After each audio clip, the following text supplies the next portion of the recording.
لا بس دمه خفيف يا ابني. حاجه حلوه ومصر دي كلها حاجه حلوه. نط عشان اجيب لك حاجه حلوه.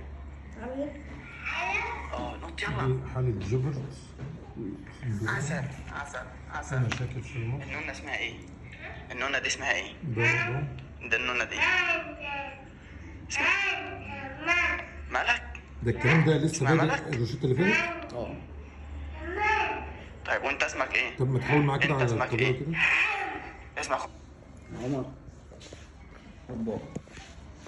اسمك ايه؟ اسمك ايه؟ اسمك ايه؟ يلا عشان اجيب لك حاجه حلوه، اجيب لك عصير. يلا اسمك ايه؟ اسمك ايه؟ قول. وعمر كام؟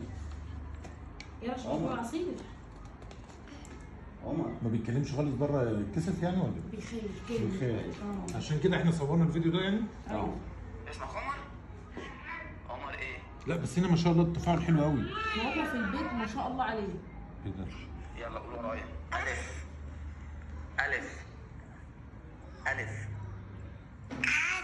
باء تاء ساء لا ساء ده احنا شكلنا نحترمك يا عم يا عمر. قاف طب مشي لنا كده يا باشا. قاف. يعني المشيه بدات بعد روشته بكام؟ لا هي من 6 شهور او 7 شهور بدا ان هو ياخد خطوات اولانيه كده. او الكلام. والكلام برضه مع نفس الوقت. طيب مشي لنا كده. لا روح مع بابا، روح مع بابا. تعالى ما تخافش. ما تخافش، مش هيجيلك، مش هيجي. بيفهم بيفهم.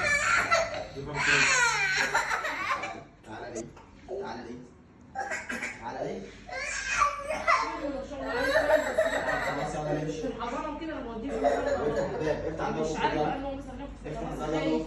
خايف ان هو ياخد في هو الحضانه. دلوقتي اللي زايد عنده الخوف وبيعمل علاج طبيعي. اه نكمل علاج طبيعي معاه ويعمل تحقق ويضرب تمريض مرات ما تسيبش الاثنين دول.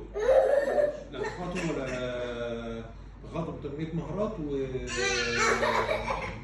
علاج طبيعي.